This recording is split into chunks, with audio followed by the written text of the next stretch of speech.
Mi nombre es Oscar Diez Ipsua Villamil, soy químico farmacéutico de profesión y laboro para el Hospital Universitario de la Samaritana, entidad pública acreditada en salud, la única institución pública acreditada en salud a nivel nacional, además cabeza de red de todos los municipios del departamento de Cundinamarca. Lo primero que vamos a hacer es una breve introducción a los programas de fármaco y tecnovigilancia. Para esto quiero expresarles por qué es necesario estos programas. Y es que si bien el ente sanitario, el INVIMA, realiza una aprobación del medicamento o dispositivo médico después de una serie de ensayos preclínicos en animales, clínicos, en seres humanos sanos, luego en seres humanos enfermos que tienen la patología para la cual se prescribe el medicamento, pues se requiere un estudio o una vigilancia postmercadero en su etapa de comercialización, porque no todos los seres humanos reaccionamos igual, somos idiosincráticos y en unos se puede presentar reacciones adversas, en otros no, en otros no se pueden presentar eventos adversos. En ese sentido hay que hacer una vigilancia postmercadero. Lo segundo que quiero expresar a manera de introducción son las generalidades y contextualizarlos en por qué el regente de farmacia puede ser referente. La ley de 485 de 1998 reglamenta la profesión del tecnólogo de urgencia de farmacia. Además, la resolución 1403 del 2007, el modelo de gestión, también dice que el regente de farmacia puede ser el director técnico de un hospital o clínica de baja complejidad y apoyar en las labores al químico farmacéutico en hospitales de mediana y alta complejidad. En ese sentido pueden ser referentes del programa de fármaco y tecnovigilancia, y lo primero que deben hacer es inscribirse. ¿En dónde se inscriben? En la página web del INVIMA, todo es en línea, y para esto deben diligenciar unos formularios, los cuales el INVIMA tiene unos videos, se los vamos a compartir de cómo se diligencian esos formularios. Lo segundo que deben hacer cuando llegan a una institución es apropiarse de los documentos, apropiarse de los protocolos, políticas que tiene el hospital o la clínica, porque no todas las instituciones es igual. Para eso los quiero contextualizar en cómo se realiza acá en el Hospital de la Samaritana. Primero tenemos una novedad de seguridad. Una novedad de seguridad es cualquier cosa que le pueda causar daño o le causó daño a un paciente. En ese sentido, por ejemplo, una barandilla que no esté en una camilla, que no esté puesta o que no la tenga la camilla, puede ser una novedad de seguridad. ¿Por qué?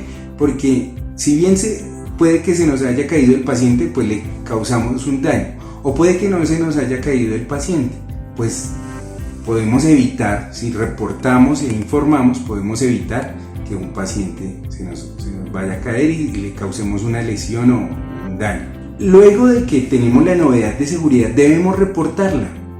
¿Quién la puede reportar? Cualquier persona en la institución, incluso los pacientes o cualquier funcionario de la institución. Una vez la tiene seguridad del paciente se la envía a cada una de las vigilancias. Si es relacionada con medicamentos, pues se la envía a farmacovigilancia. Si es relacionada con dispositivos médicos, a tecnovigilancia. Si es relacionada con reactivos, reactivovigilancia. Trasplantes de tejidos u órganos, biovigilancia. Y si es relacionada con componentes sanguíneos, hemovigilancia. Una vez la tiene el referente, entonces por ejemplo la novedad fue que se administró un medicamento y le causó un eritema, un rash al paciente. Esa es una novedad de seguridad. Seguridad del paciente se la envió al de farmacovigilancia. Pero una vez se hace el análisis causal, la investigación, se determina que fue porque estaba contaminada la jeringa o porque estaba contaminada la aguja.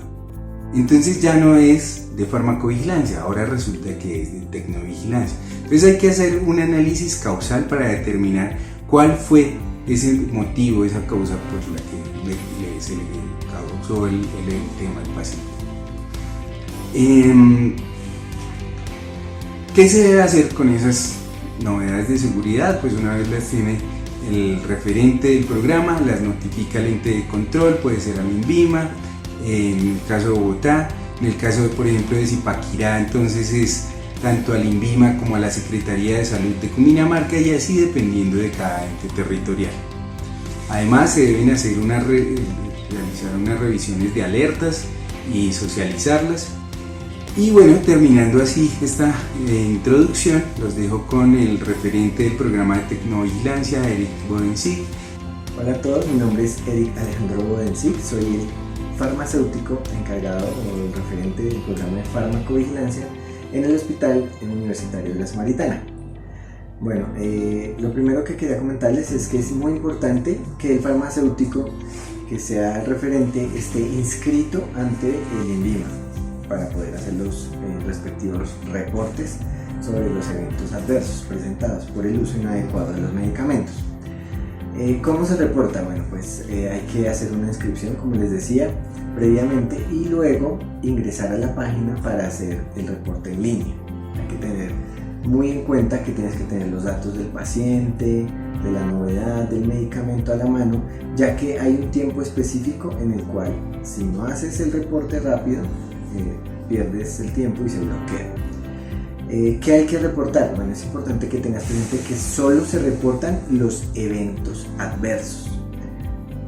Hago la claridad porque muchas personas dicen voy a reportar un evento, pero cuando vas a hacer un análisis, en realidad no le sucedió al paciente, no llegó hasta el paciente o no le hizo daño. Entonces es importante que primero tengamos en cuenta la creación de estos dos términos. Uno es un reporte, que es cuando la gente observa que hubo algo relacionado con la atención inadecuada del paciente que le pudo generar daño o le generó daño. Ese es el reporte, ¿sí? Lo siguiente es la clasificación de ese reporte. Entonces, cuando esa novedad que se presentó llega al paciente pero no le hace ningún daño, se denomina un incidente, o cuando ni siquiera llega al paciente. Por ejemplo, se formuló mal omeprazol cápsula por vía intravenosa, se formuló mal, pero pues la persona que va a dispensar dice no, yo no lo entrego porque es vía oral, entonces por favor arreglemos la formulación. Eso es un incidente, no llegó al paciente. Pero un evento es cuando ya esto llega al paciente y cuando le hace daño y hasta la muerte. Entonces es muy importante tener presente eso. Los eventos, es decir, donde hay daño al paciente, es cuando se reporta el INVIMA. Listo. Vamos con los tipos de farmacovigilancia que utilizamos en el hospital. Entonces utilizamos tres tipos de farmacovigilancia: farmacovigilancia pasiva, farmacovigilancia activa y farmacovigilancia proactiva. Según la OMS, la farmacovigilancia es la ciencia de actividades relacionadas con la detección, evaluación, entendimiento y prevención de los eventos adversos o cualquier otro problema relacionado con el uso inadecuado de los medicamentos. ¿Por qué hago esta aclaración o como lo denomina la OMS? Porque la mayoría de instituciones ven la farmacovigilancia como simplemente reportar. Entonces, ocurrió algo, reportarlo al INVIMA y ya. Pero no, la farmacovigilancia, al ser una ciencia, tiene que tener todo un sistema en el cual busquemos la gestión del riesgo, ¿no? Sabemos que los medicamentos pueden generar daños, lo que queremos es que esos daños se minimicen al 100%. ¿Listo? Entonces de eso se trata la farmacovigilancia, todo ese seguimiento a los medicamentos. Bueno, entonces dentro de las tres farmacovigilancias que tenemos en el hospital, iniciamos con la pasiva. ¿La pasiva qué es? Pues todos estos reportes que acá en la institución llegan a través de una plataforma que se llama Almera, llega las personas desde sus puntos donde evidencian esas novedades de seguridad, lo reportan en el sistema. Esto llega a seguridad del paciente. Seguridad del paciente es el encargado de poder reenviar estas novedades a quien le corresponde. O sea, allí se reporta todo, todas las cosas que sean una posible atención insegura en el paciente. Luego, seguridad del paciente dice, bueno, esto tiene que ver con medicamentos, va para farmacovigilancia. Esto tiene que ver con insumos o dispositivos, va para tecnovigilancia. Esto tiene que ver con cuidado de heridas, etc. Entonces, bueno, llegan a farmacovigilancia. Entonces, para farmacovigilancia, todo lo relacionado con medicamentos, y es lo que llamamos los problemas relacionados con el uso de medicamentos. Entonces, La nueva seguridad inicialmente, entonces se llama farmacovigilancia pasiva porque yo recibo esos reportes que hicieron las personas de lo que le sucedió o posiblemente le generó algún error a los pacientes. Se llama pasiva, ¿por qué? Porque yo espero los reportes, ¿sí? Porque ya sucedió la novedad y yo tengo que después investigar qué pasó, qué se hizo para que el paciente no haya tenido daño o qué se va a hacer para que eso no vuelva a suceder. Pero es pasiva por eso, porque yo estoy esperando que me reporte, ¿no? Y porque al paciente o a la persona ya le pasó la novedad, por eso dice pasiva. Entonces en ella lo que se hace inicialmente es una primera clasificación. Entonces yo primero lo que hago es clasificarlo en incidente o en evento. ¿Para qué? Pues para poder tener presente que los eventos tengo que reportarlos ante el INVIMA. ¿Quiénes se reportan? Entonces se reportan los eventos, como les decía, donde el paciente haya sufrido daño y hasta la muerte. Cuando el daño es severo, que el paciente sale de su hospitalización con un daño para su vida, para toda su vida, o cuando hay muerte, esos reportes hay que hacerlos ante el INVIMA en las primeras 72 horas de que sucede. Los demás eventos que se reportan se hacen los 5 primeros días del mes vencido. Listo, solo los eventos. Entonces tenemos incidentes y eventos. Acá en el hospital sucedía que para seguridad del paciente habían algunos novedades de seguridad que no siempre iban a ser eventos. ¿Por qué? Que digamos a un paciente le formularon mal acetaminofén, que era cada 12 horas, se lo dieron cada 6. Sí, llegó al paciente, pero pues no es algo complicado, no le hizo daño. Entonces el paciente decía, bueno, no nos podemos llenar de eventos. Todo lo que llega a los pacientes no puede ser eventos porque pues no es bueno tener muchos eventos. Dijimos, listo, sí, pero hay veces cuando llegan algunas novedades de seguridad relacionadas con medicamentos a los pacientes y aunque no les hace daño, sí es de mucho riesgo. Entonces dijimos, listo. Entonces todos los incidentes van a ser aquellas novedades de seguridad donde no llega al paciente. O si le llega, no le hace daño y no está relacionado con algunos de estos 3 tipos de medicamentos, 3 grupos: antibióticos, alto riesgo o alto costo y los medicamentos LASA. Como ustedes saben, son los medicamentos que por sus siglas en inglés quiere decir que son medicamentos que se parecen físicamente o que suenan parecido. Por ejemplo, cefalotina con cefazolina son LASA. O por ejemplo una dipirona, que es una ampolla de vidrio ámbar, con adrenalina, que es una ampolla de vidrio ámbar, se parecen físicamente. Bueno, entonces si llegan al paciente y tiene que ver con algunos de esos 3 grupos, aunque no le hagan daño al paciente, aquí los clasificamos como eventos por ese riesgo. Después esos eventos se clasifican en los no prevenibles y los prevenibles. Los no prevenibles, ¿qué son? Pues las reacciones alérgicas a los medicamentos, porque eso no lo podemos prevenir. Para seguridad del paciente se llama una complicación. Luego seguimos con los prevenibles. Los prevenibles los subnombramos o subclasificamos como errores de medicación y se dividen en 5. Entonces los errores por prescripción, por administración, por oportunidad, por calidad y por dispensación. Entonces, ¿para qué sirve hacer esta subclasificación? Pues para saber si ocurre un evento relacionado con uno de ellos específico, pues dónde tenemos que actuar para generar esas barreras. Entonces, si es un error de prescripción, pues tenemos que actuar ante los médicos; de administración, ante enfermería; de dispensación, el servicio farmacéutico; de oportunidad, nosotros oportunidad le llamamos a cuando no hay el medicamento no llega oportunamente al hospital, o sea, no hay una buena gestión de los inventarios y pues ocurre algún evento. Por ejemplo, un paciente que requería piperacilina cada 6 horas durante 8 días, pero el hospital no tuvo 3 días el antibiótico. Es un evento de oportunidad. Y por último tenemos la subclasificación de calidad. En ella pues se revisa toda la parte de calidad técnica del medicamento o la calidad por posible fallo terapéutico. Entonces, la calidad técnica, que es por ejemplo una suspensión que deba reconstituirse fácilmente y no se reconstituye fácilmente y es un antibiótico para un niño, pues se considera un evento porque no se le dio la dosis del antibiótico. Los antibióticos son muy importantes por lo que queremos hacer de disminuir la resistencia bacteriana. Bueno, entonces esta es la farmacovigilancia pasiva. Luego seguimos con la farmacovigilancia activa. La activa es lo que yo digo como dejar de estar en el puesto e ir a buscar esas posibles novedades de seguridad que no nos están reportando. Entonces es ir a los pisos y revisar cómo está ese uso de los medicamentos.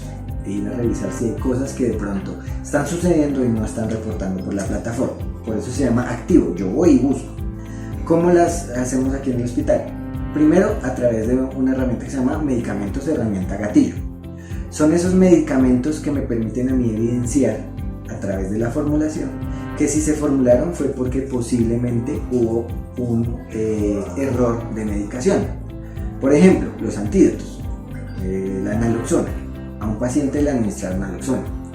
Voy y miro y ¿qué pasó? Hubo una sobredosificación por opioides. Bueno, entonces fue un evento. ¿Y cómo lo evidencié? A través de una herramienta activa, porque yo busqué una forma de reportar algo que no me estaban reportando, ¿sí? Esos son los medicamentos de herramienta gatillo. También tenemos, digamos, en las reacciones alérgicas, todos aquellos medicamentos que son usados para disminuir los efectos de una reacción alérgica, por ejemplo los corticoides intravenosos. Listo. Siguiente, dentro de la misma farmacovigilancia activa tenemos varios programas farmacéuticos. En el hospital somos 10 químicos farmacéuticos. Somos uno de los pocos hospitales que tienen muchos químicos farmacéuticos, bueno, siendo un hospital público. Entonces, dentro de esos diferentes compañeros hay programas farmacéuticos. Tenemos un programa que es el programa de seguimiento farmacoterapéutico. En él hay 2 profesionales que están revisando día a día, haciendo el seguimiento a pacientes que tienen ciertos medicamentos de alto riesgo, de alto costo, etc. Entonces lo que ellas evidencian, esas personas evidencian de usos inadecuados o posibles usos inadecuados del medicamento, pues lo reportan en la plataforma. El otro programa que tenemos es el de conciliación medicamentosa. Adicionalmente también manejamos rondas de seguridad del paciente que se hacen mensualmente, dirigidas por seguridad del paciente en diferentes servicios en el hospital. Entonces vamos con unas listas de chequeo específicas y revisamos ciertas cosas en el servicio. Y ahí también podemos evidenciar posibles errores que se pueden reportar a la plataforma también. Y por último tenemos una herramienta que se llama entrevista a pacientes. Aquí es muy importante la participación activa de los estudiantes. ¿Por qué? Porque inicialmente yo les explico cómo se hace la entrevista a los pacientes y después ellos van al servicio que yo les indique y hacen esas entrevistas. Entonces es una búsqueda activa. ¿Qué se busca a través de esas entrevistas?